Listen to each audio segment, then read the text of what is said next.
안녕하세요. 2023년을 보내며 올해 제가 경험한 은혜의 선물들을 여러분과 나누려고 합니다. 많은 분들이 알고 계시겠지만 제가 지난 5월 갑상선 암 수술을 받았습니다. 종양 제거 수술 후 출혈이 생겨서 2번의 추가 지혈 수술을 또 받았습니다. 3번의 수술로 고통 중에 있던 저를 위해 간절히 기도해 주셨던 세길의 자매 형제님들의 사랑에 감사드립니다. 아침 10시에 입원실을 떠나서 밤 11시가 넘어 입원실로 돌아왔습니다. 수술 부위 통증과 과다 출혈로 인한 빈혈로 잠을 잘 수가 없었습니다. 거의 뜬 눈으로 밤을 지새우고 아침을 맞았을 때 세길의 열애 지체들이 제 걱정에 잠을 설치셨다는 소식이 전화와 문자로 전해졌습니다. 걱정을 끼쳐드려 너무 송구한 마음이 들었습니다. 그런데 그 사랑과 기도가 두고두고 제게 전잔한 파장을 주었습니다. 저와 세길교회 자매 형제님들이 서로 연결되어 있다는 사실을 몸으로 체험한 것입니다. 제가 병원 입원실에서 통증으로 잠 못 이루고 있던 그 시각, 세길의 여러분들도 제 걱정에 잠을 이루지 못하셨다는 사실이 제게는 지체들 간의 연결로 다가왔습니다. 남편도 수술실 밖에서 3차 수술을 또 해야 한다는 소식을 듣고 불안과 두려움에 사로잡혔다고 합니다. 그 순간에도 세길 공동체 지체들이 기도로 함께 해주셨지요. 그것도 제게는 사랑의 연결로 느껴집니다. 제가 올해 받은 첫 번째 선물은 제 자신이 연결된 존재라는 사실을 몸으로 경험한 것입니다. 몇 년 전 최수님 선생님이 번역하신 아인슈타인과 랍비라는 책이 있습니다. 유대교 랍비인 나오미 레비는 아인슈타인의 편집글에 영감을 받아 이 책을 저술했습니다. 아인슈타인은 11살의 아들을 잃고 고통 중에 있던 랍비 마커스에게 다음과 같은 편지를 썼습니다. 한 인간은 우주라고 부르는 전체의 한 부분입니다. 인간이 자기 존재와 생각과 감정이 그 나머지 것들과 동떨어진 분리된 것이라고 느끼는 것은 우리의 의식이 일으킨 일종의 착시적 망상입니다. 착시적 망상에서 벗어나 자유로워지려는 노력은 참된 종교가 추구하는 하나의 화두입니다. 아인슈타인은 이 편지에서 우리가 하나라는 사실을 깨닫기를 소망합니다. 아들을 떠나보낸 마커스의 아픔도 하나로 연결되어 있다는 통찰 속에서 위로받을 수 있다는 것이지요. 이 책의 저자인 나오미 레비는 우리 안에는 전체를 경험하도록 가르쳐주는 신성한 영혼이 존재한다고 말합니다. 그 영혼이 우리를 안내하여 서로 하나로 연결되는 경험으로 이끈다고 합니다. 자신이 전체의 일부임을 깨닫게 되는 순간 마음의 평화에 이를 수 있다는 아인슈타인의 말에 공감하게 됩니다. 저는 올해 우리 인류가 서로 연결되어 있을 뿐 아니라 우주 만물이 서로 연결되어 있다는 것을 마음 깊이 인식하게 되었습니다. 세길교회의 올해 모토는 지구 하나님의 몸이었습니다. 지구가 하나님의 몸으로 우리 모두와 연결되어 있다는 메시지가 제가 올해 연결을 온 몸으로 느끼도록 이끌어준 것 같습니다.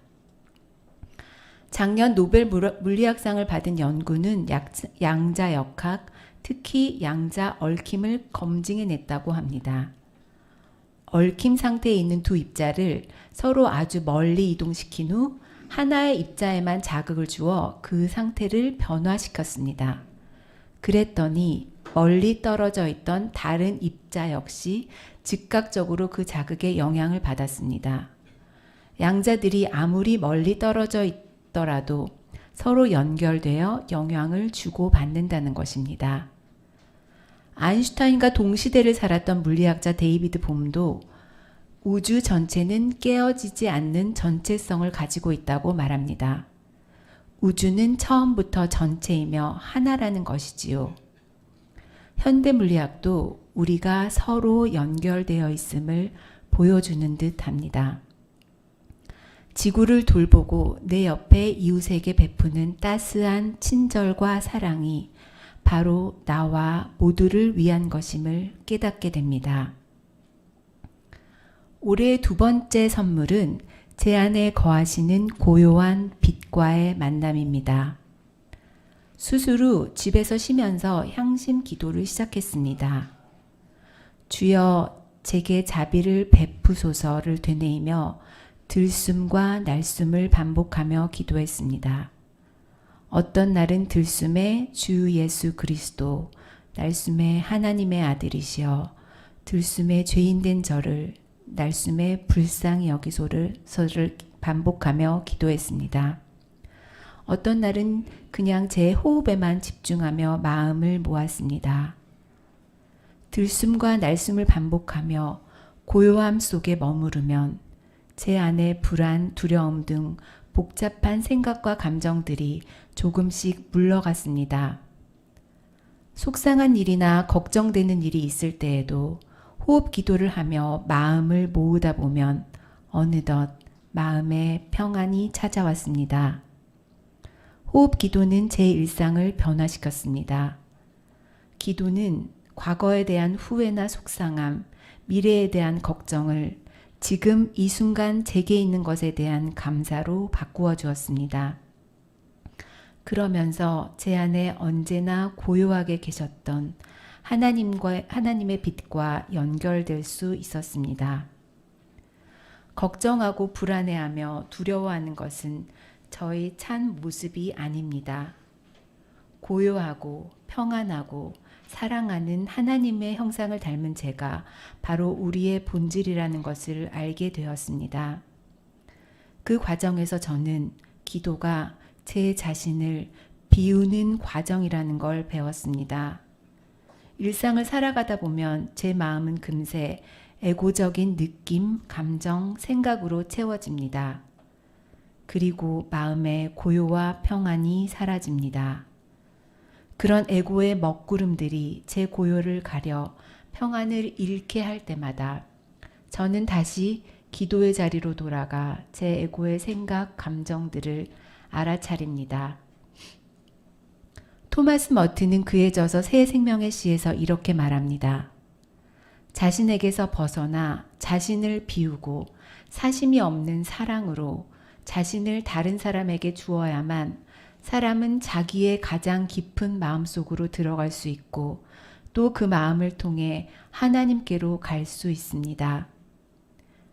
예수님이 광야에서 한 기도도 자기 비움이셨던 듯합니다. 광야에서 기도하시며 자신의 에고를 버리셨기에 하나님과 연결되어 사역의 길로 나가신 것이겠지요. 예수님은 자기의 욕망을 따라 살지 않고 죽는 순간까지 하나님을 따라 사셨습니다. 포도나무와 가지처럼 하나님의 형상과 항상 연결되어 계셨던 예수님. 예수님이 매 순간 자신의 에고와 그분 안의 고요를 알아차리시고 하나님과 연결되어 계셨기에 십자가에 죽기까지 자신을 내려놓을 수 있으셨던 것 같습니다. 저도 기도를 통해 제 안의 에고들이 비어지는 것을 경험하자 두려움들이 조금씩 사라지는 것을 느꼈습니다. 저와 제 가족에게 좋은 일만 일어나길 바라는 마음, 고통과 고난을 두려워하는 마음들이 조금씩 내려놓아졌습니다. 하나님을 사랑하는 자, 그의 뜻대로 부르심을 입은 자들에게는 모든 것이 협력하여 선을 이룬다는 말씀이 제게 위로와 평안으로 다가옵니다. 존경받는 교육 지도자이자 사회운동가인 파커 파머는 그에 져서 온전한 삶으로의 여행에서 온전함은 완전함을 뜻하는 것이 아니라 부서짐을 삶의 총체적인 부분으로 끌어안는 것이라고 말합니다. 저는 올해 이 말의 의미를 조금이나마 이해할 수 있게 된 것 같습니다. 마음 한켠에 제 삶이 부서질까 두려워하는 마음이 있었습니다. 하지만 이제는 부서져도 그 부서짐을 끌어안는 법을 조금은 알 것 같습니다. 자신의 애고 없이 사람들을 사랑하시고 죽기까지 순종하셨던 예수님의 하나님이 제 안에도 계신다는 것이 제게 큰 힘을 줍니다. 2023년을 보내고 2024년을 맞이하는 순간입니다. 우리는 순간순간 때때로 혼자 분리되어 있다는 착각 속에서 고립과 외로움에 아파합니다. 그 순간 잠잠하게 기도 안에 머물렀으면 합니다. 만물의 근원이시고 사랑 그 자체이신 하나님과 하나로 연결되는 경험이 찾아오도록 말입니다. 우리 모두가 그 연결 속에서 고요하게 현재의 순간을 누릴 수 있기를 소망합니다. 감사합니다.